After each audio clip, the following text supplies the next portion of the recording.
Radio Municipal Sayhueque presenta Barda Analítica, un programa de análisis y divulgación de la realidad política nacional e internacional. Barda Analítica, con la conducción de Enrique Dallavila y Gustavo Baeza, los politólogos de la Sayhueque.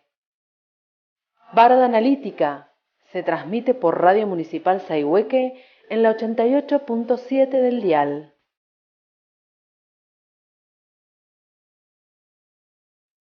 Muy buenas tardes, ¿qué tal Enrique? ¿Cómo andás? ¿Cómo andás? ¿Cómo le va Hola, Víctor Gustavo. Barrera, allá atrás en el vidrio, nuestro piloto de tormentas? ¿Cómo anda, Gustavo? Muy bien, muy bien. Un poco enfermo, Un poco enfermo, con la voz un poco tomada. así que me estuviste contando que me dejás el 90% del bardo, ahora marcaste presente y... Sí. No sabía si iba a poder estar hoy, pero bueno, recuperé algo de voz como para llegar, así que bueno, te vamos a acompañar. Bueno, hoy tenemos un programa interesante, ¿no? Sí, vamos a hablar de 4 temas. El primer tema, vamos a hablar del debate, algunas reflexiones del debate presidencial, como de Argentina. También vamos a tratar de hablar un poquitito del sistema electoral argentino, como el tema de las boletas, como el tema del conteo provisorio. Vamos a hablar, si todo sale bien, de la cuestión de Ecuador. Y vamos a hablar de, si alcanzamos, de España. Así Bien. que los 4 temas los iremos viendo a lo largo de la jornada. Perfecto. Así que bueno, empezamos, si te parece, Empecemos. Me acuerdo ahora de esa frase de Ramón Gómez de la Serna, en la que afirma que el mejor destino que hay es el de supervisor de nubes, acostado en una hamaca mirando al cielo. Sabelo.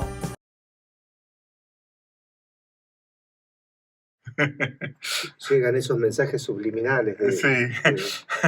Bueno, él es Luis Zapateros y, como siempre, vamos buscando algunos mensajes a veces más graciosos, a veces más serios, un poco más graciosos, para empezar la jornada con ánimo.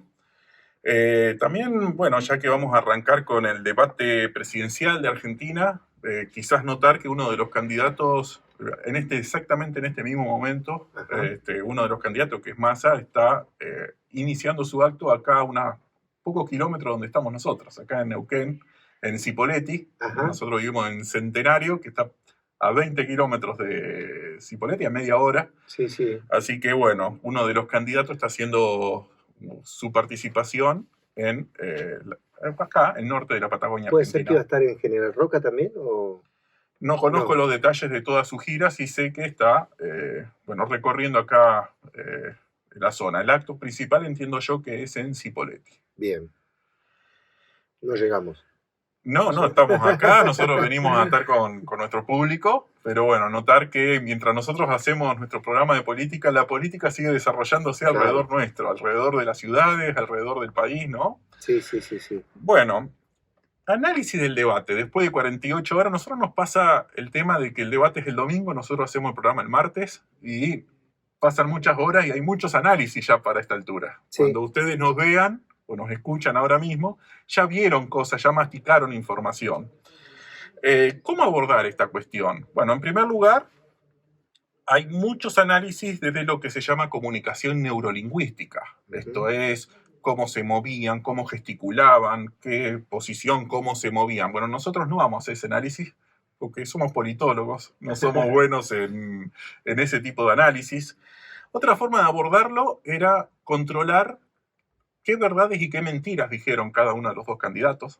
Ambos tienen sus repertorios de cosas que dijeron ciertas y sus repertorios de cosas que dijeron falsas. Sí. Te voy a ser honesto, no alcancé a hacer toda la tarea para el hogar, así que, no, ¿por qué? Porque no tuve internet, tuve algunos problemas técnicos. Entonces, acá sugerir visitar chequeados.com, que siempre hacen un excelente trabajo justamente verificando la información. Con relación a esto de verificar la información, algo que me llamó la atención que hizo el candidato de Unión por la Patria, Sergio Massa, cada vez que cuestionaba con algo a su oponente, invitaba a la audiencia a chequear en Google, ¿sí? algo interesante, porque después lo que escuché de los analistas que analizaban el debate es que cada vez que sucedía esto, empezaban las búsquedas en Google a generar trending topic, ¿sí? Porque convengamos que el debate estaba siendo visto en vivo y en directo por mucha gente. Sí, esto es uno de los indicadores que indica también que hay muchos indecisos, Claro. porque ha tenido estos debates que normalmente no tienen tanto rating, y la mayoría de los que lo miran ya tienen su posición tomada, Sí. y los candidatos les hablan a sus electores. Y Sí. acá tiene unas particularidades, ahí está tan parejo el resultado. Sí. Y además, hay tantos indecisos que tiene muchísima gente que ve los programas. Sí. Bueno, esto de que acabas de comentar. Y mucha gente que quizás tome su posición a partir del debate y a partir de lo que sucede después. Y en ese sentido fue una enorme novedad esto de Google y de invitar a la participación en redes. Vos fíjate que en las generales lo que más buscaba la gente en Google era justamente al candidato de Córdoba, el presidente de Córdoba, Juan Schiaretti. Bueno, obviamente con sentido del humor, no lo decimos, pero hay, creo, dos análisis que surgen de todas estas primeras 24 horas, sí. Casi 48 horas del debate. Y la primera es, todos dan que tuvo, no nos gusta hablar de ganadores y perdedores, pero sí, claramente, por primera vez diría, toda la prensa, de todos los analistas, de todos los colores políticos, incluso internacional, coinciden en que Massa tuvo un buen desempeño y Milei fue un desempeño más bien pobre. Uh-huh. Esto no significa que haya un ganador o perdedor, porque eso no vamos a enterar el domingo. Claro. Pero sí que hay un mejor y un peor desempeño. Desempeño que creo que empezó a notarse desde el primer momento, sí. Cuando Massa dice por sí o por no, que ha generado un montón de memes, sí. Pero ese por sí o por no, y Milei, por sí o por no, por sí o por no, por sí o por no, y Milei después de eso dijo, yo no te voy a responder, no voy a hacer eso. Pero, respecto a tu pregunta, y empezó a responderle. Claro. Desde ese momento, él entró en la lógica de Massa, y eso se mantuvo más o menos en todo el debate, cuando fue particularmente fuerte en la parte de seguridad, donde incluso Milei dice, tenés razón, es decir, te doy la razón. Sí. Bien. No, muy arriesgado eso, Enrique, muy arriesgado, porque el candidato opositor podría haber dicho, bueno, mira, yo no te voy a contestar esto y haber arrancado para otro lado. Sin embargo, adoptó la estrategia que le proponía el oponente. Y un detalle que para mí no es menor, porque justamente eso sucedió en el primer segmento, que era el tema de economía, ¿sí? Donde Massa realmente iba a ser muy difícil para Massa hablar y decir cosas positivas de la economía, ¿sí? Y lo llevó a Milei a aclarar sus postulados, sus ideas, claro, económicas. Cuestiones de subsidios, cuestiones de FJP, bueno, cuestiones de privatizaciones. Fíjate que no se habló de inflación, no se habló de nada, de ninguno de los problemas que está teniendo el gobierno actual en materia económica. Es un error raro, ¿no? Escuchamos unos análisis, una pregunta, ya que estamos, vos que no querés hablar porque estás enfermo, te hago una pregunta. Una observación que dicen, la gente se va a victimizar con el que le fue peor en el desempeño, se va a victimizar, se va a solidarizar con que le fue peor, les va a dar lástima a Milei, y entonces eso puede favorecerlo a nivel electoral. ¿Pensás que es realmente así? ¿Que realmente estamos hablando de elegir al presidente de un país? ¿Realmente la gente toma ese tipo de decisiones o ese tipo de posturas? Yo creo que el debate le sirve más que nada a aquel que todavía no decidió su voto. Y me parece que hay mucha gente que no decidió su voto. Entonces, en este sentido, yo no sé si se va a victimizar porque, o se va a poner en favor de la víctima, porque ahí también quiero marcar algo. Si bien en la primera etapa del debate Massa estuvo más beligerante, más, ¿no? Incluso, entre comillas, acorraló a su rival con las preguntas, en la segunda parte bajó un poco esa actitud, adoptó una actitud más serena, más pacífica, Porque si no, ahí sí lo convertís al otro en víctima, ¿sí? Si vos todo el debate durante las 2 horas duró el debate, 2 horas. 2 horas, y vos durante las 2 horas le estás pegando, ahí sí lo convertís en víctima al otro. Me parece que fue pegar de entrada y después entrar en un terreno más ameno. Bueno, como te decía, nosotros, a pesar de estos comentarios, no vamos a hacer un análisis de la comunicación neurolingüística, esto de los gestos, de la oratoria, que muchos especialistas consideran que esto es más o menos el 92 o 93% de la comunicación. Tampoco en las cuestiones que dijeron cada uno como verdad o mentira. Así que, ¿qué vamos a hacer? Bueno, vamos a tratar de hacer un análisis exclusivamente desde el análisis del discurso. Transcribimos todo el discurso, leemos el discurso como si fuera un texto de libro y tratamos de analizar qué ideas tiene detrás. Bien. Quitando todas las, ¿cómo se llama? Las picardías o no me sale la palabra, los reproches que se tiraban los candidatos entre sí Bien, y ese tipo de cosas. Tratando de sintetizarle a la gente básicamente qué está diciendo cada uno. Y vamos a tratar de hacer una síntesis, supersíntesis en los pocos minutos que nos quedan de esto. Primero, economía. Milei propone, como ya hemos visto, él hace un diagnóstico, que el diagnóstico es un montón de problemas. Él considera que esos problemas es el propio Estado y la solución es quitar al Estado. Por eso propone privatizaciones, el regreso de la FJP, que es privatizar el sistema jubilatorio, achicamiento del Estado, desregulación de la economía, dolarización, eliminación del Banco Central, apertura económica, eliminación de subsidios e incluso flexibilización laboral. Sí.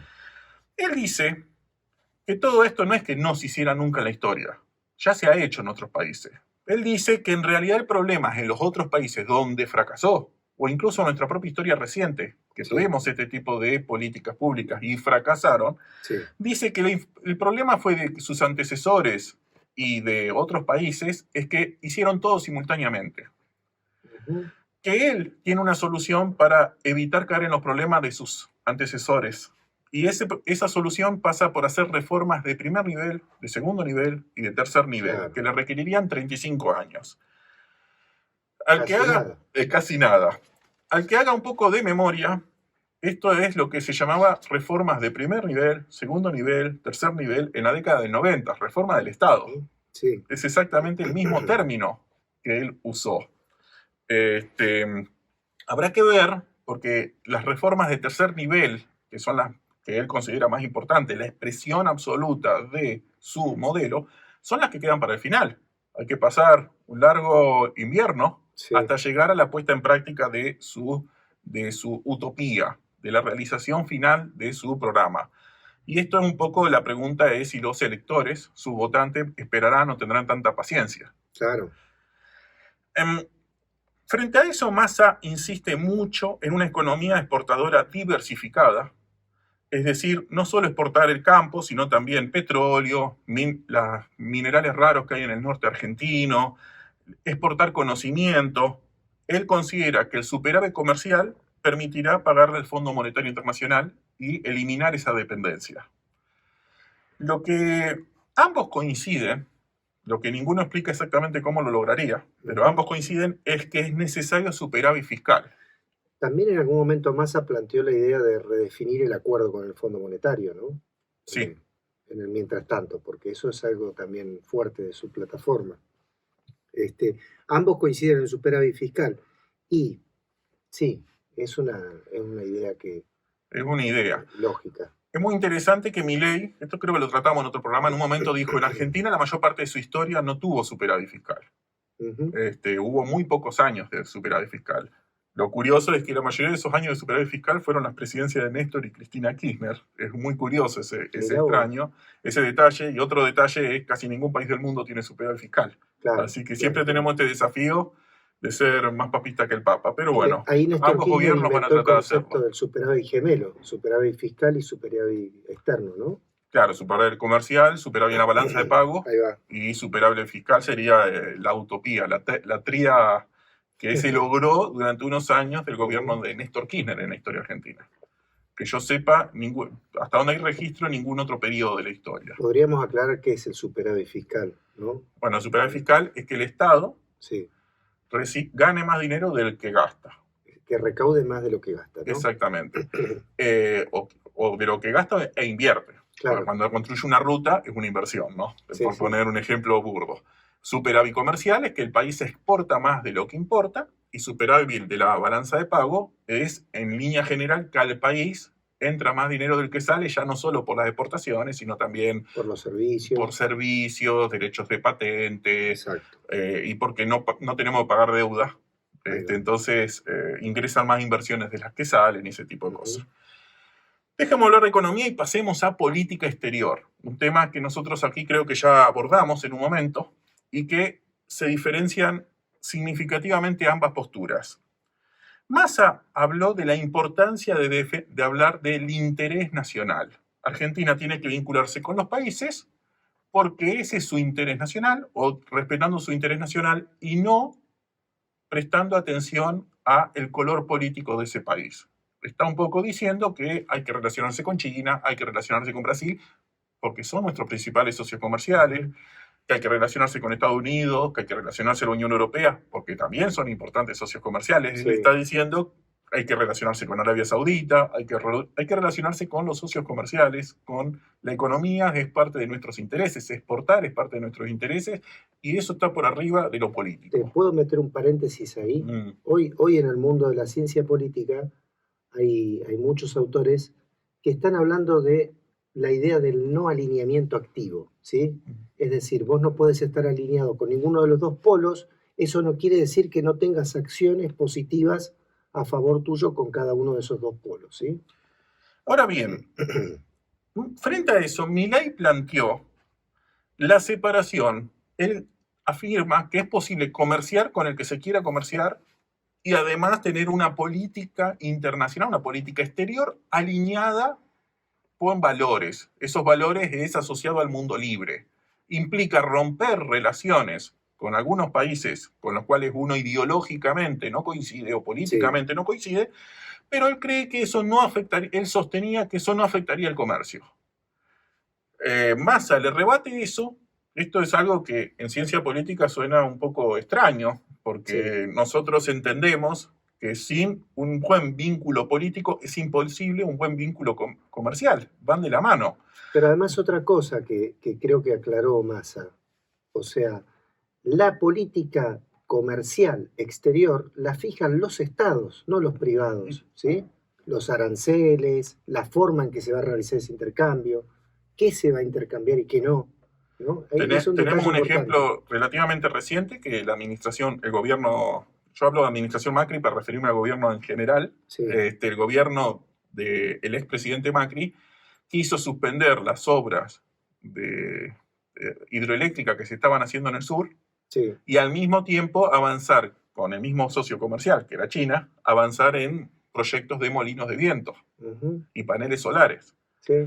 Y China le dijo, nosotros no podemos tener esa predecibilidad que con un gobierno hacemos una obra y con otro no. O avanza todo o no avanza nada. Y al final avanzó todo. Correcto. Milei llegó a decir en un momento, bueno, si cerró producto de de una ruptura política, tiene consecuencias económicas, es decir, no se puede comerciar, entonces que triangulen.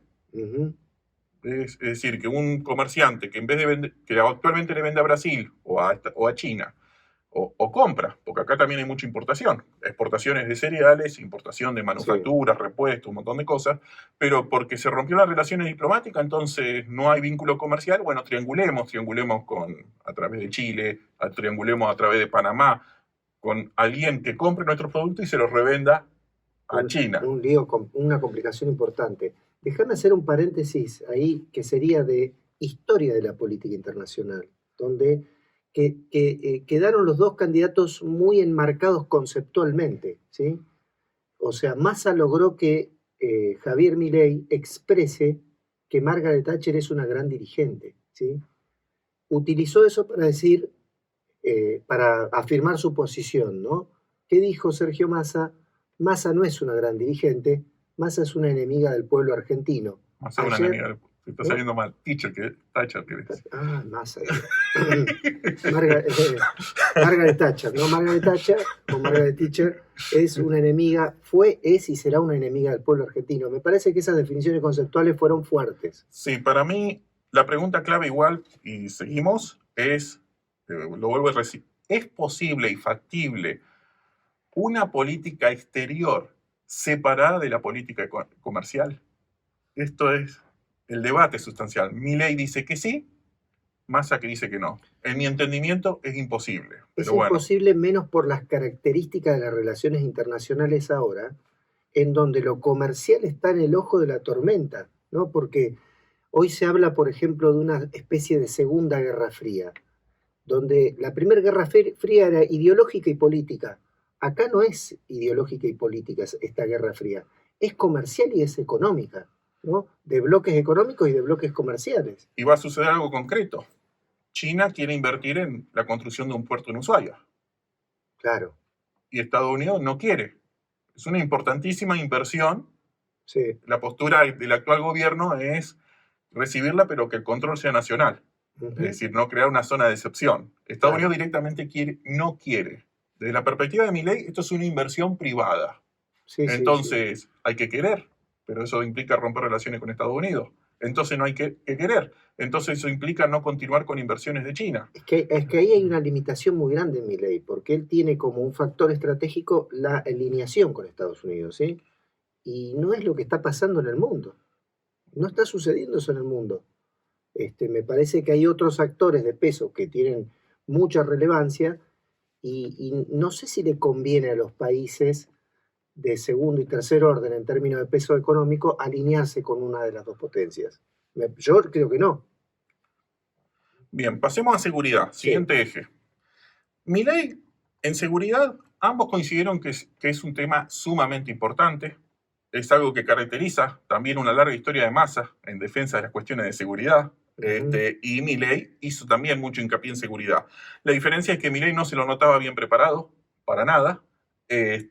Massa, en cambio, estuvo muy bien preparado. Se nota que sabía más del tema. Milei básicamente dijo, a pesar de que considera que la cuestión de seguridad es importante, dijo, esto no es jurisdicción de la nación, esto es jurisdicción de las provincias. Entonces, no está hablando de descentralizar, de que las provincias hagan cargo de su propia seguridad y el Estado Nacional no esté presente.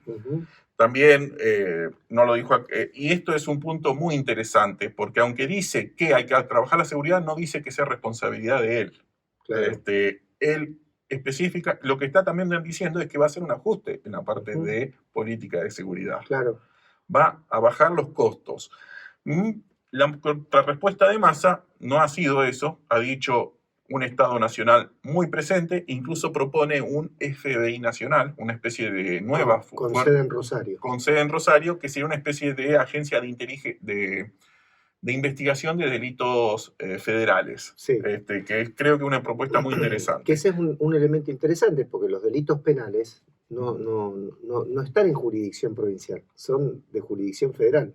Sí, además, cuando vemos la experiencia de Estados Unidos, por qué ellos crearon un FBI, hay que ver qué sucede acá, pero si esto se llega a hacer, es que hay delitos tan complejos que las provincias no tienen forma de investigarlos. Claro. Entonces se necesita una agencia que pueda ayudar en la lucha contra y un policía tan común no es investigador, no maneja muchas tecnologías, claro. Entonces quizás se necesita alguna especie de agencia especializada en investigar delitos complejos. Sí. Pero bueno, estas son las dos posturas. A mí me llamó la atención, Milei dice, es necesario esto, pero es cuestión de las provincias, no de la nación.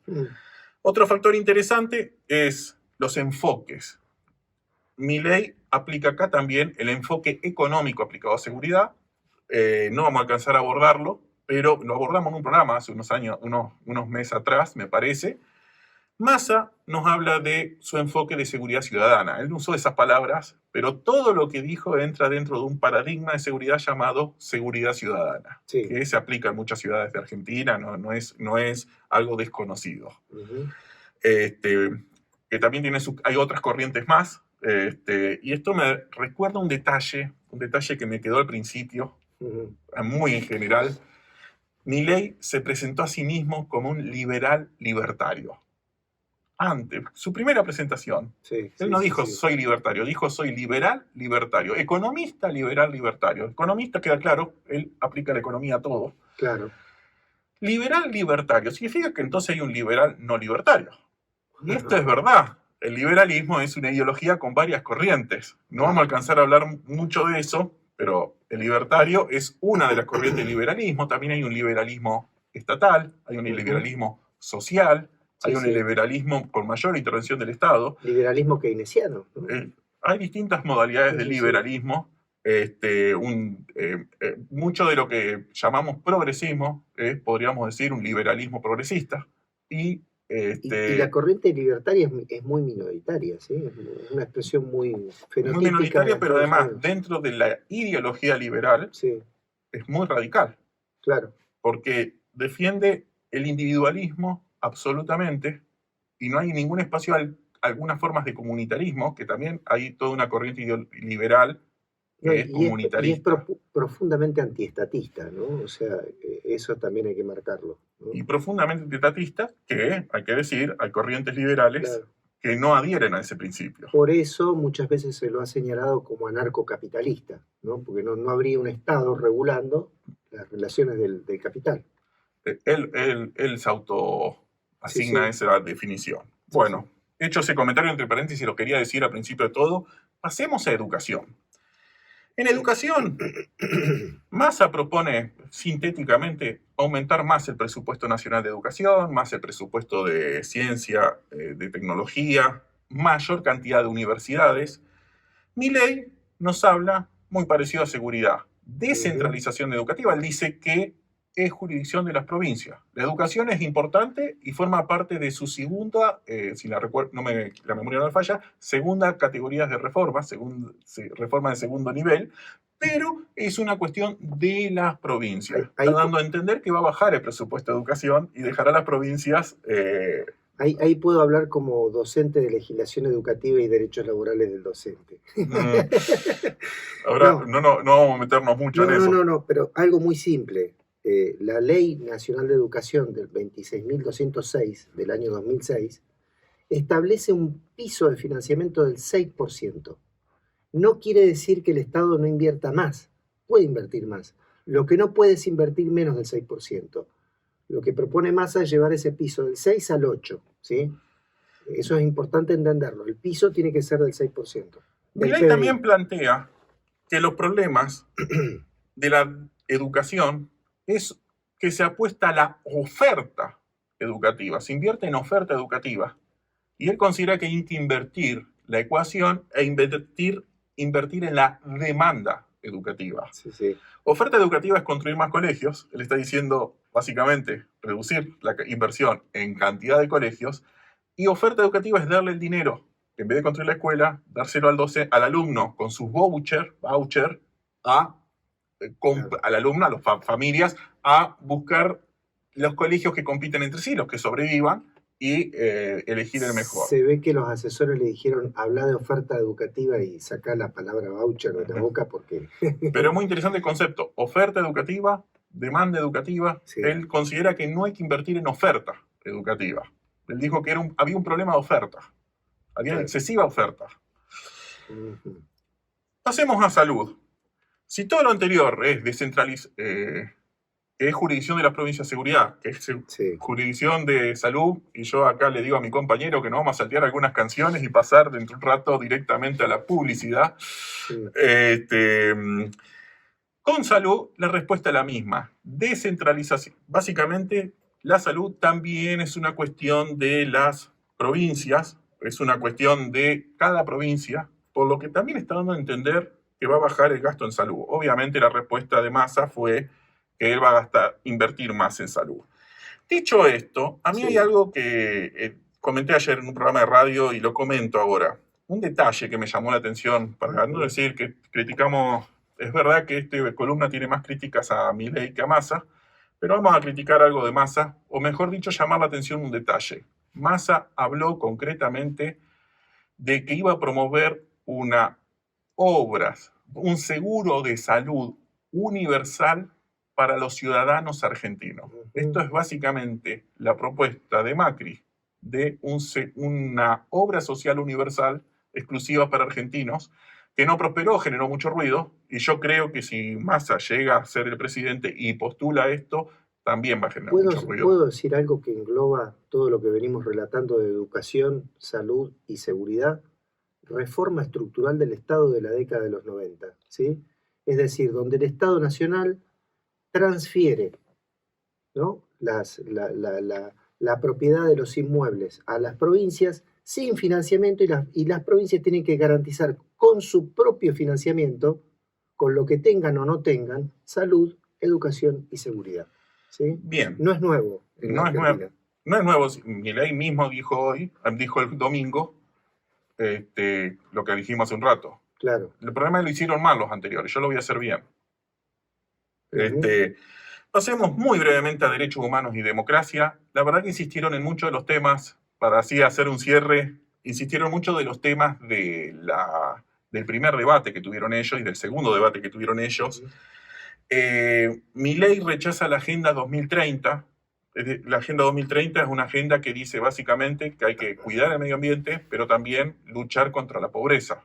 Él está en contra de la Agenda 2030, por lo tanto está en contra de la lucha contra la pobreza y está en contra de la protección del medio ambiente. En el caso de la protección del medio ambiente, él dice que en realidad es mentira, que en realidad no hay contaminación del medio ambiente, que no es causa humana esa contaminación, por lo tanto no es humano tratar de resolverlo. Y respecto a la lucha de la pobreza, yo creo que se sintetiza que él considera que es inmoral la justicia social, es decir, que haya que pagar por esto, y básicamente creo que él entiende que el mercado libre generará el crecimiento automático para que los excluidos se integren en el sistema. Bien. Esto es discutible, pero es lo que él sostiene. Massa insistió mucho en los derechos de las mujeres, evidentemente porque hay un electorado femenino que vota más a Massa y también se encuentra entre el sector indeciso. Claro. Milei en este aspecto llegó a decir que básicamente dijo que no había problemas de género. Claro.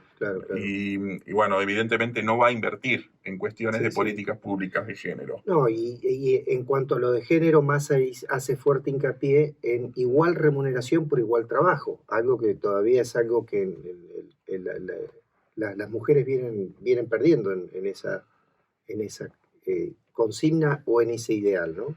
Y voy a terminar esto con dos frases. Primero de Milei, diciendo, él sostiene que la democracia, básicamente el problema de la democracia es que hay castas. Una casta política, una casta de empresarios prebendarios, que yo diría que Macri es uno, una casta de sindicalistas, una casta de medios de comunicación, supongo que se referirá a Mañeto, no lo sé.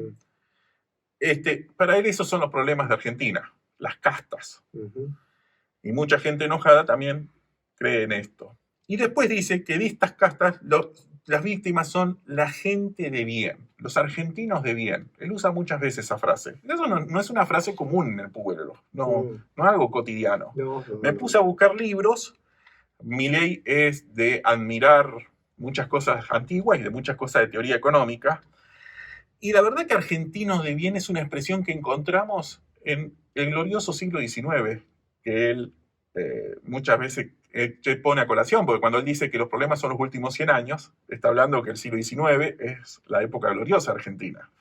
Y argentinos de bien, en esa época, eran criollos de la ciudad de Buenos Aires, no abarcaba a los inmigrantes, no abarcaba a los que le llamaban indios, no abarcaba a los extranjeros, no abarcaba, y esto es lo más esencial, a la gente del interior y no abarcaba a los pobres. No. Porque los argentinos de bien eran una especie de élite que vivía bien. Bueno, yo pensé que eran muchos. No eran poquitos. Eran poquitos. Yo me parece interesante que requerirá explorar más ese concepto a qué quiere decir él con argentinos de bien. Porque nunca dice todos los argentinos, dice los argentinos de bien. Y quizás muchos dicen, se está refiriendo a mí, yo soy una buena persona. Claro. No estoy tan seguro de que sea así. Y bueno, yo corto acá, no sé si vos querés algo más, porque se nos fue media hora. Se nos fue media hora, no. Simplemente ya vamos al corte, ¿no? Bueno, pasemos directamente a una tanda publicitaria con una canción que no necesita presentación. Y regresamos.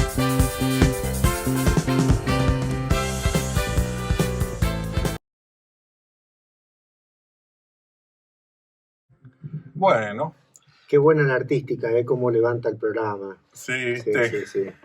La porque verdad que- estamos cerca de un año de momentos históricos para Sí, Argentina. sí. Ganamos el Mundial. Mm, En esta época estábamos esperanzados con que eso iba a suceder. Bueno, voy a pasar, la verdad que se nos está pasando rápido el tiempo, me entusiasmé Sí. demasiado. ¿Puedo hacer una acotación? Que no todos los periodistas lo hacen, lo habíamos charlado fuera de micrófono. Muchos periodistas en la tradición anglosajona y estadounidense, antes de las elecciones definen su postura política, ¿sí?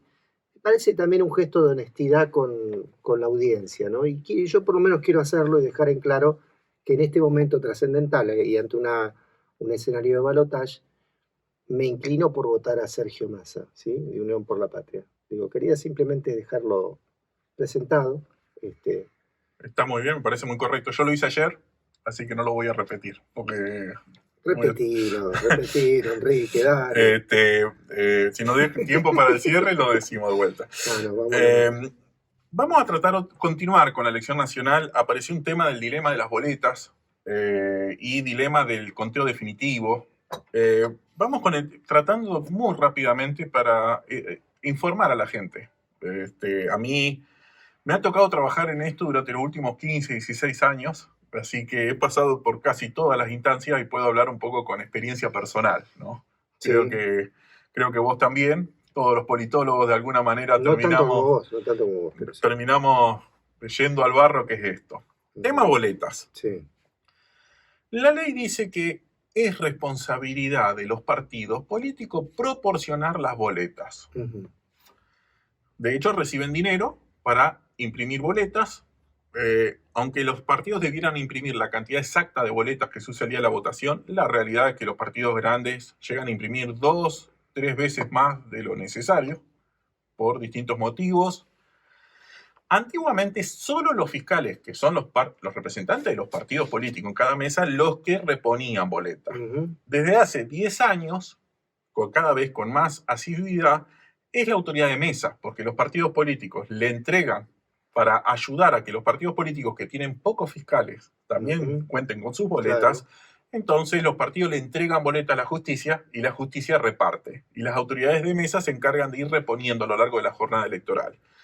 Normalmente están entonces las boletas que los partidos le entregan a las autoridades de mesa, están las boletas que los partidos le entregan a través de la justicia al comando electoral, que básicamente es una reserva que hay en cada establecimiento de votación, cada escuela, que se usa por si se le gasta, acaban todas las boletas de la autoridad de mesa, y finalmente están, si todo eso se acaba, las boletas que los propios fiscales de cada partido político va a proveer, que tienen para eso, se supone que tienen para eso.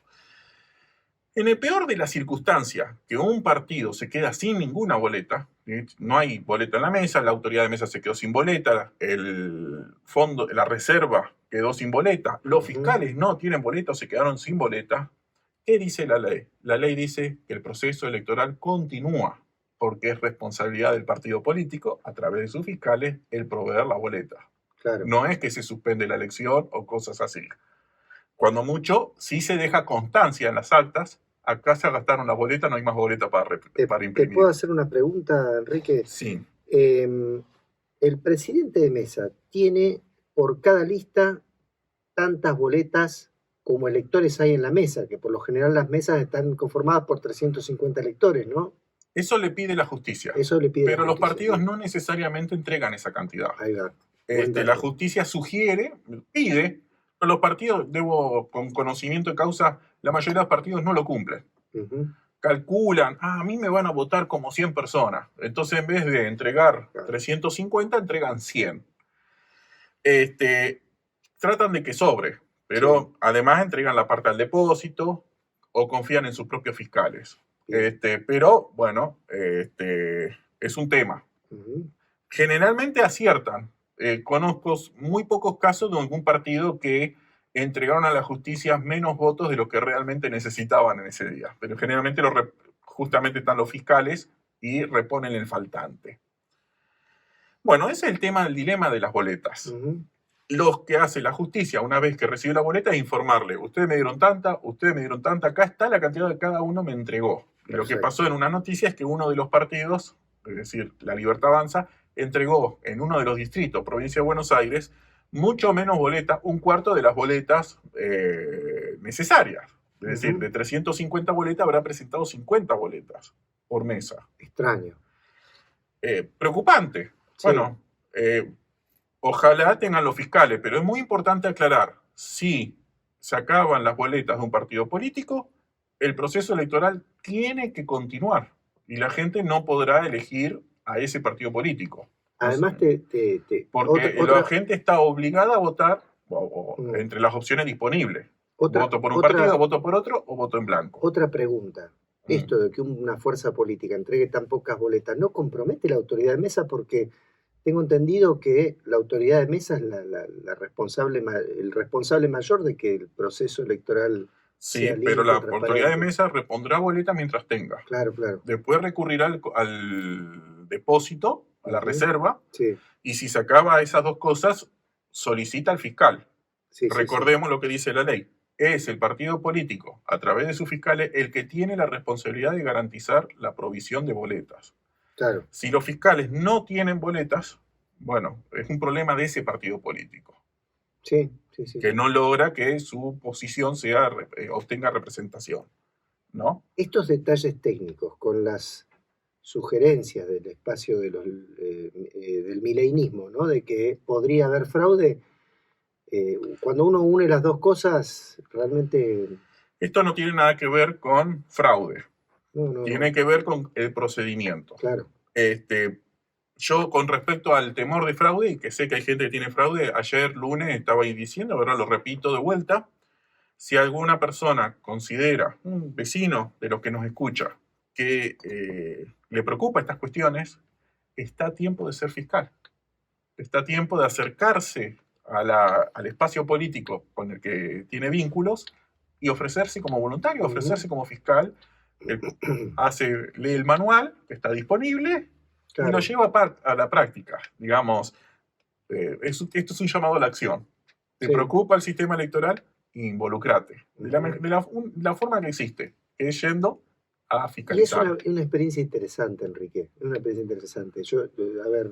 Nosotros hemos participado del proceso, yo siempre como fiscal, nunca como autoridad. Y la verdad que ahí se da un clima de concordia. Y uno dice, bueno, esto también es democracia.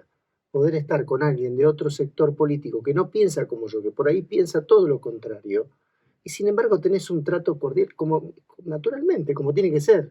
Sí, bueno, son muchas horas de convivencia. Hay que llevarse bien, se comparten los mates. Y todos están preocupados porque la elección salga bien, ¿sí? Eso es importante, participar del proceso. Bueno, vayamos al conteo definitivo. Como sabemos, vamos conteo provisorio. No sé si nos dan los tiempos. Creo que no, tenemos 10 minutos. Me parece que vamos a pasar a la canción y nos quedan unos minutitos para despedirnos. Y nos va a quedar para despedirnos. Hablamos muy brevemente de España y veo si puedo hacer un video más adelante de lo que nos quedamos. Pues son 10 minutos queda.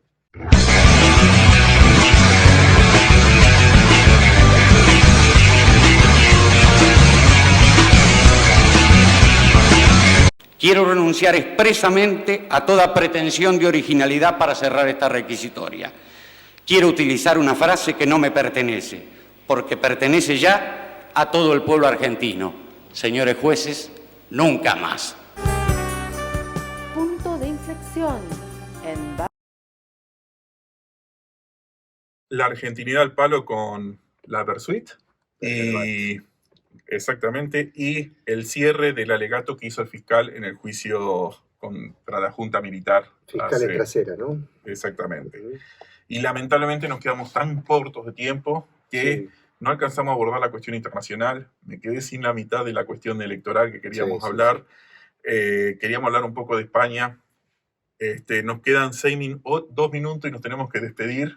Así que, bueno, saludo detrás del vidrio a Barrera. Saludos, Gustavo. Y Saludos, Enrique. nos vemos en 7 días y vamos a tratar de ver si publicamos algo más en internet para estas partes que no alcanzamos hoy. Sí. Así que bueno, nos estamos viendo el martes que viene. Y nos despedimos, valga de papá, Sí. con Taylor Swift, que estuvo acá en Argentina, Black Space.